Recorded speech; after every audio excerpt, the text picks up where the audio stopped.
no feten mbeni diaru men be kono mbeni mantoro men be kono Gambia yaaje men ni mofa be alkana ni mbilam de loya dabulam kadu yaaje me bi naatara Adama Barrow alay Adama Barrow makoy ko kili Adama Barrow boto UDP kono bari naatara Adama Barrow boto parti dolo to anata UDP tombe ya Adama Barrow la mansa to mana man tiñade bara Adama Barrow kala dikitore kadu Adama Barrow ay Adama Diallo ay Gambia dingol long ay finna yo soto ay horomo soto ay buña soto ñim banko ñin kan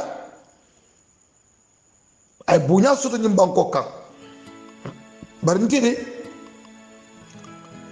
Cheikh professeur docteur Alhaji Yaya Ejeje Jammeh ntebe apologize la Yaya Jammeh ngani ndiro men be ka Yaya Jammeh ma nga daji ko kurmo men be ka Yaya Jammeh nga moriya men be ke pour Yaya Jammeh man sa tinya abek billahi ni mista beto kadu Gambia be al haramen kono bi Yaya Jammeh ndol mara wala fisata wallahi yudi pila man sa kunda tra nyimba koka itol manke mansati ibe nyin kenyante yala ibe nyin kulubali yala ibe mol banani kan ibe mol la jutala na dolo bondila banta ibe mol la waybo fondila banta ibe bala ko moru fatale ayatare mam fa itol manke mansati ni ñu keta mansati lu mento wala mo be kala Gambia ko Gambia be fetenale Gambia dingol ali yudi pingol besi ali yalla ko ñunu man la fi Gambia la Cairo la ñunu lafta menna e jifada donc loya da boy ke mansati ay banko ñina na fruta ay pasara a diata ay ñameto ñunu la mission modati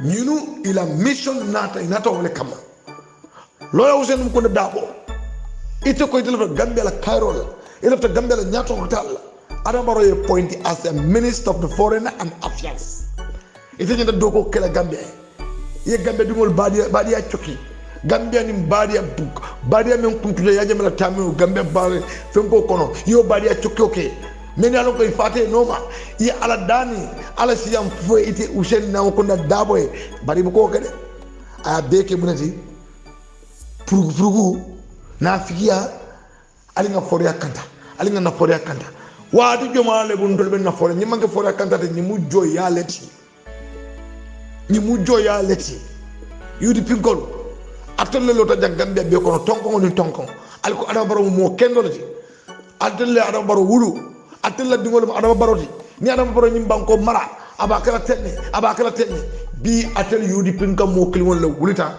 alko alba Adama Barrow la kulita la in favor le coup atelle ko albe daji ko lala Adama Barrow kan albe ku lala kan daji ko lala Adama Barrow daji ko manke menti alba al fanne batandira Gambia dingol ya lonne Adama Arjo ñi ñalla kadu kabri Adama kata Republic of Gambian president kabri Adama Barrow kalini ay UDP nga dingol la ñaajo fita UDP aw la ñaajo fita ñolo ko nakon do ñu ngataje bi la tina UDP ngol be tikita kala e ko to be bureau yele kan ala ne Adama Barrow bi ni UDP ngol ko dina moto kono moto ñi ma kono ala ne Adama Barrow fondel ma ñolo ngol bon do kafu 200 momo $200 ngata moto fuel hanika gelegele famo renti abekala ndol promoleti bar bi ni yidi pingol ko be tele sokko ko to ko manu bo tanne di molla ko to ko manu bo dole bi Adama Barrow man sa alamot Adama Barrow man sa alam nunto chamano ka banjanne na chamano ika bang nyim banko kanjanne billahi wala pour que gasol fon soto pour que taw chamano la sada mun ko la pour que kata hali la tiltanano o la tiltanano ila karitanna ni lulu ngata do ko no because of what ko do maso peace love unity banko yirwandi Gambia banko yirwandi Gambia mama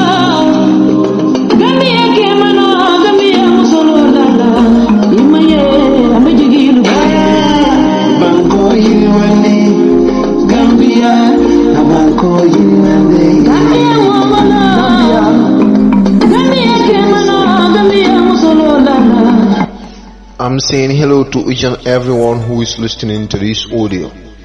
And today my topic of discussion is about Gambia and some of the burning issues. It is very, very sad. Every now and I will say this. It is very, very sad that the Gambia that we are living today, if Bunjang and other great scholars of this nation, Islamic scholars, ñu jóg ci seen bàmmeel wi iwu tay la kaburoto yaaji mimbe kiring Gambia jang ite la fang.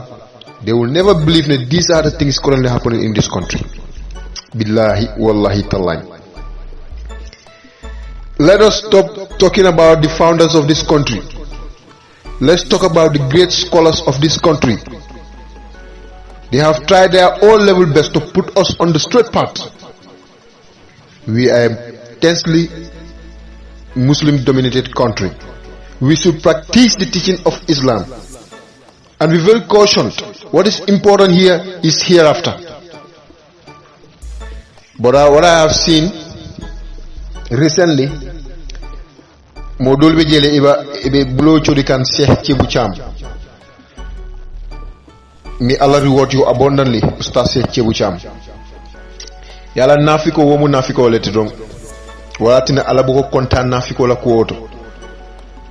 Innal munafiqina fi darki asfali minan nar. Jumalem nafikolti, the likes of Isa Fall. Jumalem nafikolti, muni yalon ko ibe Chebu Cham no makan ka kuma jawol fay ka nen wolem nafikolti. Jumalem nafikolti mi yalon ko wolbe sirin TRRC ibe dino doya kan. Ibe dino kajafi kan itol bebe derini. Wo mol si fallem mi yalon ko wol munafikolti. Fi darki asfali minan nar. Wo ila tradua wo mu dimba dumo ikatara je. Mo lo tajang ako mini yalu ko kenin ke la photo ani musu la photo wol ila nyanto i nyanta protector la ale min fo kenin ke la photo muso la photo fo ahlul lut ale halaki nyamina ay bankole falling itol boy halakital nto mi yalu ko ingo we call ourselves Muslims ale karandi kenin ke la photo haramta nyaadile imamu lo tajang ay wofu aya fanki comme atele 40 katami molbela ay wofu alma kaje fi alma hani femfo mo min lo tajang aka banko da interest fo aka maral kuofo ako wole mo jawati ala continue. Recently I had an imam, a so-called useless imam from America. When I heard that the imam is from America, I see it is very irrelevant for me to to respond to that idiot. You cannot call those people imam. Call them idiots. They are idiots. They don't represent the ummah. He was saying that binding the findings of the binding the findings of the TRC, Yahya Jammeh should be prosecuted, and all those so-called. Ite be siri America je. Iman tare hani fen la namage ka tubabo la jo sene. Kana si jang ka kumol fo mi yalon ko ase banko mamanone. Yalon bi metele jibe kan. Addis Ababa, Ethiopia. Ngaje almost 350,000 Tigray residents. Mialonko, they are in a very bad situation. Bila iman domoro soto, iman jio soto. Ngamira. Gambia, how small Gambia is. Whether Senegal, they are friendly to us or not. Whether it will be in the best interest for Senegal to see that there is conflict in this country. One-way ticket for them, annexing us to them. Yes, that will only be the solution. Because tobe doyari nyami na natara fitno nyanta mamman na jang. Mune jatala. Nyimmi yalonko adabe warali nafika ba ikafo muye Isa Fall. Isa Fall has nothing to lose in this country. Let me make it very clear to you. You the people ranting, Isa Fall pushing you. You have your fathers here, you have your mothers here, you have your sisters here, you have your brothers here, and you have a lot of vulnerable people around here. Dolbe jenne wolmu lanjuro lati. Dolbe jenne wolmu dinding kanse lati wolmu imahani fennelong. Dolbe jenne wolmu mero lati pari wolem ime fan samano dawda. Isa Fall bari wol bebe Senegal. Al Alfal Bantale. It has nothing to lose in this country. Amu dara lu Isa Fall di ñaka. So obviously mo mu ñew di instigate, di castigate, di provoke. Ñun Gambians we keep applauding. There was a Nigerian kuma Musa wax ne, he's a very close friend of me. He is a very honest somebody. Munema Miki, in Gambia it is very easy to fool someone. And that's true. Imagine over the past 22 years, Isa Fall was nowhere to be seen, nowhere to be heard. In fact, we can give credit to some people. the likes of Khalifa Saleh. He was a very outspoken somebody. Everyone knew it. But where was Issa Faal over the past 22 years? Can he produce a single article that he published to talk about the regime of Yahya Jammeh? All he was doing was hunting the Dalasi, like how Chebu Cham said it. The Dalasi. He was following the Dalasi. Until the regime of Yahya Jammeh is over, that he decided to come and say that let me also go and hunt for the Dalasi at my own country. What he was doing at the TRC was not a free of charge. He was paid to do what? To lie. He was paid to do what? To provoke. He was do what? To incite violence. The same violence that he accused Dr. Zakir Naik of. That's the same violence that Issa Faal is trying to create in this country, in which some of us are moved. Those that claim to be the most influential or the most, I call them talkative. They talk too much. Or in other words, you can call them useless idiots. They don't represent nothing if not Western ideology, if not Firauna, if not Iblis. They don't represent nothing absolutely. Imams are what? Imams are part of our deen. Imams are our leaders. When they see things that they should talk, they must talk about it. When they see that we are going on the wrong path, they should bring us on the right path. These are Imams. Imams who will preach peace. Imams who will preach about unification. Imams who will preach about togetherness, but not Imams that will preach that will divide us. The likes of that so-called Imam Sishe in America. So it is crystal clear. Jammeh. But ntol fa waya jibe kabri ya jamme tana mune talata ntol la baluto ku jama bala talata. There are a lot of things that went abnormal after the departure of our President Jammeh. Where are we and where are we heading to? That's a big question mark. They are talking nonsense. Hey, 10, yes, Anyanta Bulajan, 10. Oh, yeah, Jame Botajang. Adama Barrow is in power. Now they're talking about no Barrow Anyanta Bulajan, Anyanta Bulajan, Mimmenala, I told for Almalo, Mimmenala, will begin now, was like even Ya Jame than an Adama Barrow.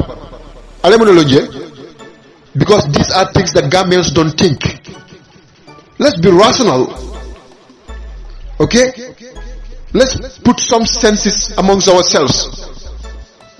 Let's talk about the spirit of reconciliation, and that's what Chebu Cham is saying.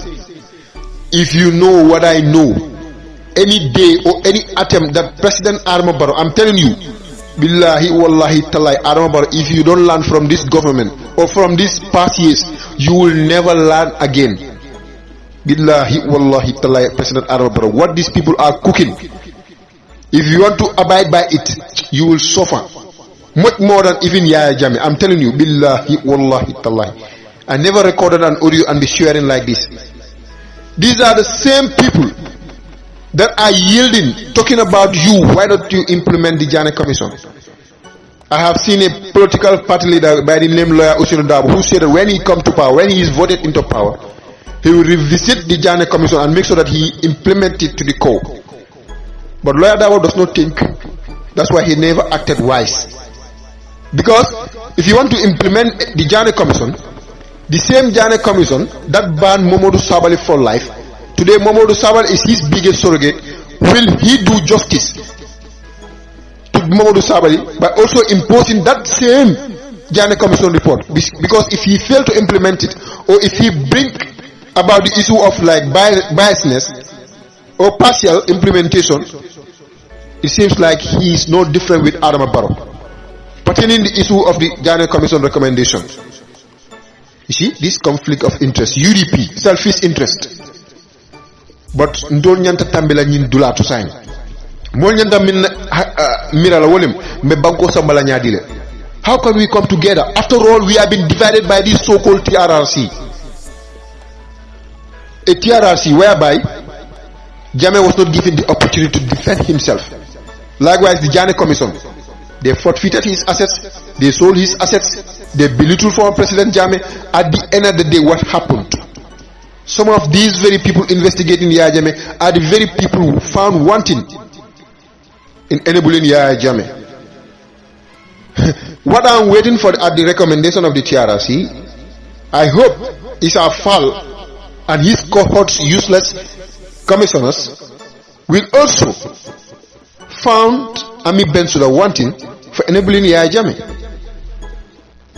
There will be nothing like political recommendations. These are things that will bring instability in this country. And APRC is ready to die to make sure that this country belongs to all of us and there will be justice, equal justice for everyone.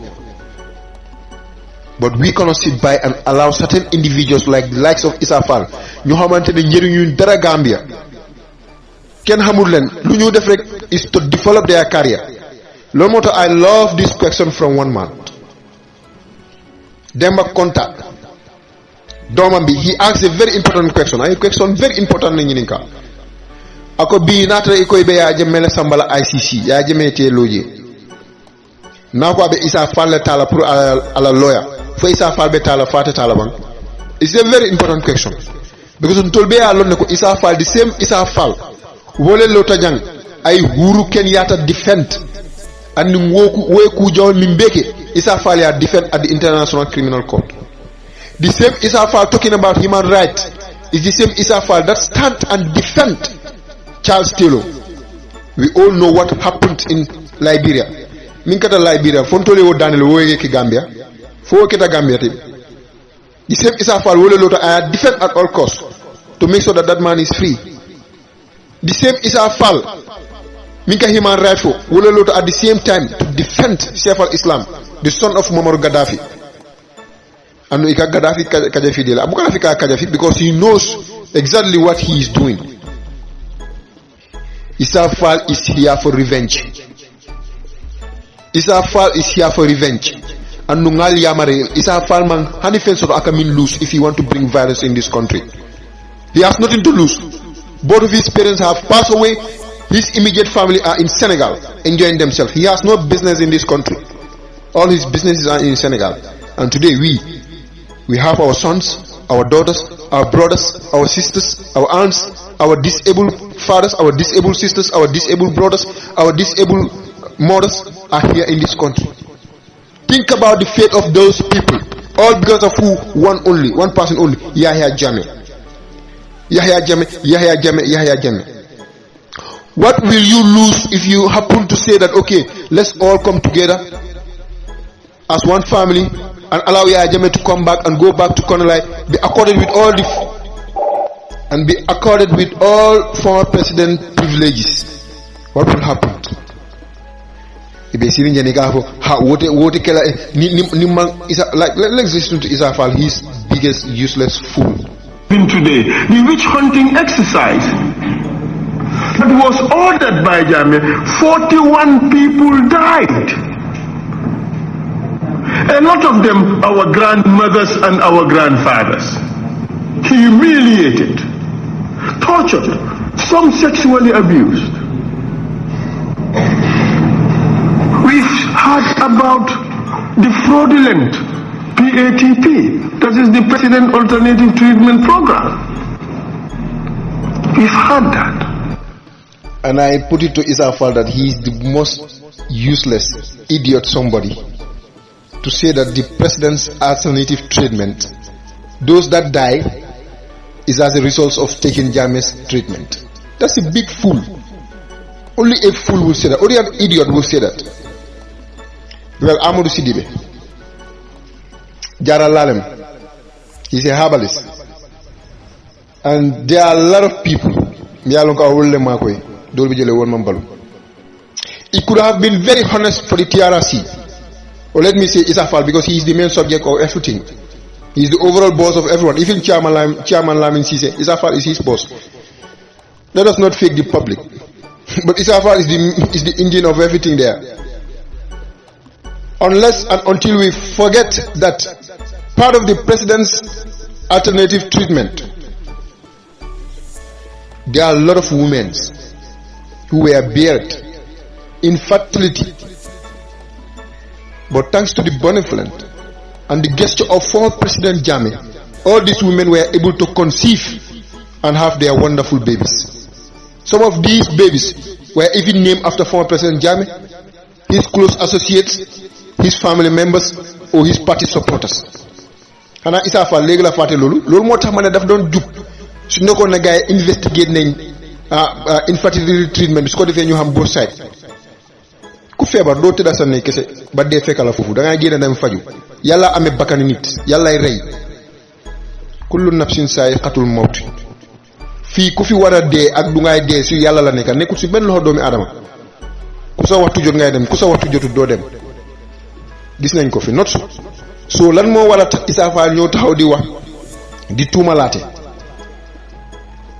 loolu moo tax ma ne Issa ñi nekka di tuumal APRC ne APRC dañ nekka di bañ nanguwuñ dañ nekka di bañ they don't accept what Jammeh did. APRC will never accept what Jammeh did as long as the people steering the wheel are not honest. The people steering the wheel should not and must not supposed to be there. How can a coupist, somebody who want to take the life of Jammeh, you call that person to go and investigate Yahya Jammeh? All he will do is trying to make sure that Jammeh have no voice to defend himself. At the same time, opportunity was given to these terrorist attacks to come and stand before the Gambians to narrate their ordeals. Most of these people will claim that there was a rotten system. The system was corrupt, it was abused by the former president. This is the concept that the TRRC wants to install in Gambians. That was never the case. We were better off over the past 22 years than now. Every honest Gambians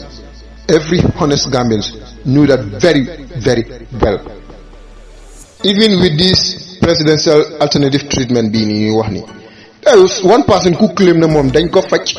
But why not TRRC bi ñu invite ko because bëgguñ dara lu nga xamante ne dina leen fenloo. Well, only one person claimed to have been killed, and that person did not come to the commission. It's being rumored out there. It's been rumored out there. It's hearsay. you see the stupidity of Issa Fall. Hearsay. How many hearsay ñoo ci TRRC? Some will even say things that they never witnessed. You put it as evidence. You put it for the record. Someone, it is visible that person is here. Wax na ci audio ñëpp dégg ko, but still now ngeen insist ne doo leen ko invite ci TRRC bi. So at the same time, you want to point fingers at those people. I have had, the steps that you are trying to take, because the TRRC is dust and over. So obviously people will forget about the TRRC. You yourself, Issa Fall, is campaigning with certain right groups and other so-called victims. And you make sure that they keep pushing, talking, so that this thing will not wash away like that. Billahi wallahi ta'ala, if God proposed, billahi wallahi ta'ala, Lord Dome Adam will go dispose.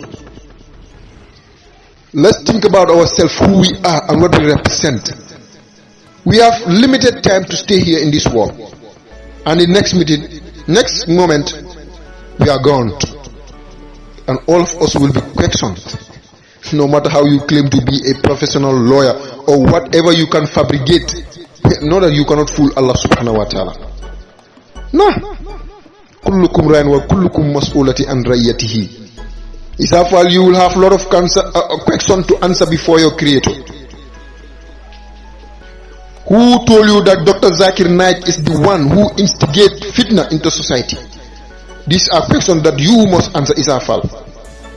The servant of Allah, who represent well the deen, who represent well the ummah of Prophet Muhammad sallallahu alaihi wasallam. You open your dirty mouth to say that person bring fitna into society. Just that he influenced former President Jammeh to declare Gambia is an Islamic state. And the benefit of that declaration was not derived by even former President Jammeh, but some of his biggest enemies. Lolo moko nahari. Issa Fall lolo moko nahari. Just Yahya Jammeh lum declare Gambia Islamic state. Issa Fall gomu dara. Wana len ko gomu tous. Ahmadiyya la wo du Ahmadiyya wo julit la wala du julit gomu dia julit si bopam sa gomut ko. yes gëmul ko parce que ku gëm julit yaa doo taxaw di wax koo xamante ne kooku nekkul ci dara lu dut di def diine islam mu sax ka diine islam o balundi ite ko wo ka fitnole naati society i baloo man faafan ka wo kuma jawol fo ite lo tiarasi iko mol mi ya lon ko wol ka tara jamengota ka donkilo ke ka feyake je ha woli nyante la ahadama di ya nyanto tankalale ima nyani ka ke tora wa anna masajida lillahi fala tad'u ma lillahi ahadan mo na la fitaka ala la dino fiya wo fa nyanta falale go wala tara banko aman nafa suto ala fa let that person be killed. Nobody should mess with Islam more over about Prophet Muhammad sallallahu alaihi wasallam. Isa falte fala muk nama alala policeman oje ngo mole ajele Emmanuel Macron alota nyang ako akakilale doya aka kilale doya Allahu akbar kama tu dinu du danu ye minke jore be wala jole bari mu nekk da kunun ko mo mi yalon ko amanke fenti amanke security amanke fenti wala ya tulo bung aya humiliate before the entire world. Within 1 minute it went viral around the world. Mo buka kila affaire alaba yitana ita manke fenti mi ya tulo fadi fan full president nena ma je dunya to ye president tulo fadi anala bodyguard sol bebe jele fala fita boyla na mo woje wala tinna mo kila mo ma nyana ka affaire ni mo ya affaire ba jela inna dina inda Allah Islam barite ta yena yelo wala tinna gambe nyanta hakilo tula. Let's also think about the past. Let's reflect what happened over the past years. Ya jeme dino fasa nyamena ka alquranol karan competitionol ke azan composition ka mol makoy bari bi iko ya jeme mo kurulati mo jawale all they did is bad things upon bad things upon bad things. Hani kila fang la fetos hani ala fang suturo yulujul la fi nahar wa yulujul nahar fi layl ni aj ale ñinu bege suturo don natin ay woke banna diata ay mulbe wañar atul mi yalon ko atole be man sakunda isa fal fango mi meddiamu kan lungo lung abe ku jawol kan ke kan ala musole faman taraka sunkutol no majang kam musun ni ngol ka giro ke ha ku dolbe jele wala mol nyantan hakilo tula bake. It is also very important for us to think twice and always act wise. Okay? Isafal is nothing. Amanke fenti. Lumina balungo isafal manke fenti. Iko isafal bi ala ya tale. Hanala bulo akamin karanten ata hani fennola. Ala nyun constitution kilim karab act or this or section this section 5 wof hani fenta nafala ji. Mune ba nafala aka minul kajafi bi atul ka minul kajafi bi muli alqur'ano long ka alqur'ano tamandi wolle be ko mo sotale be mo fokan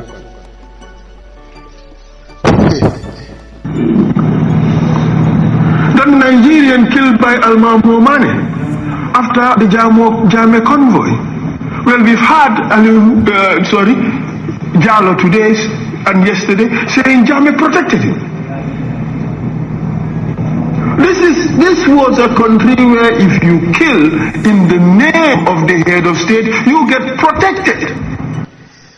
Isafal is just an idiot, a big bloody idiot that Isafal is. Isafal protected those that attacked the Farafenye barracks, killed innocent soldiers, our gallant soldiers. They came to the TRC mocking them without respecting the departed soul. Some of them saying, koje yesingo koje iborda idunta nyama kono kabri wurta doron de tanitan they were provoking wala tinna ninga moy dolka fo. They have to respect the victims. They show no rumors to the victims. Fal tol nyina talebang mol min nata si TRC ye mol le fa ye kanate ila badugol be jele. Those people, they don't have the chance to appear at the TRC. They don't have the chance for the Gambians to hear their version. They are there. They will not have the chance for them to be reparate. They don't have the chance for them to know actually what happened to their loved ones. They are still there suffering after losing their loved ones out there by some people, useless fools who appear at the TRC and been celebrated. And yet Issa Faal have the guts to open his dirty ass to tell us that Jammeh always protect people that kill in his favor. This is a bloody lie. I am too emotional right now. This is a tune that I will not always want to speak, but we must speak the truth. This selectiveness will not take us anywhere. When you talk about accountability, it must be based on honesty. When you talk about justice, it must be based on facts. But you cannot come and fabricate and do your own stuffs. Bring commotion to us. Knuckle our heads. At the same time, you go and sit somewhere else and start laughing at us. You claim to be a patriot. Where were you over the past years? And who the hell is Issa Faal to say that Jammeh must pay a heavy price and all his enablers must pay the price? And we are slowly waiting for that day too. And I know part of those enablers, Ami Bensouda will be included. You yourself will be included. After failing to investigate thoroughly that you were part of those people who drafted this constitution or these decrees. But you have the guts. You know, all the time, these people were using the TRC as a seal to revenge or to come and do their things to destroy Yahya Jammeh. They have tried all angles, they cannot succeed. They said, let me come and try with the TRC. I heard recently lawyer Ousainou Darboe was congratulating Issa Faal, Chairman Cissé, and then all the commissioners there. But he failed to mention Commander-in-Chief, President Adama Barrow, who instituted this commission. It is now clear that Adama Barrow was not the main person behind this TRC, but lawyer Ousainou Darboe with his colleagues. This is our problem. I leave it at that, Mr. Chair. I think we have made a good case. Even those who are in denial, if they search deep down, they would see that the truth has come out. And the truth is, Jammeh took us on a wild ride for his own self-aggrandizement. He has to pay the price. And those who enabled him also have to pay the price. My friend Issa Faal, don't waste any time. You could have issued an arrest warrant on that spot and let us see.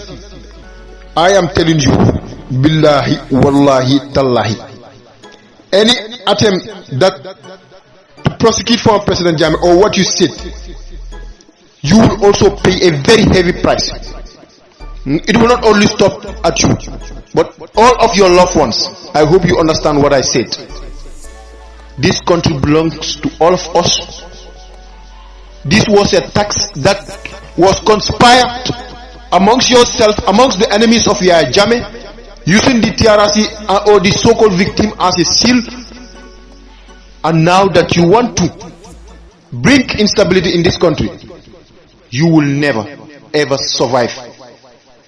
It is Issa Faal. I raise my case here too.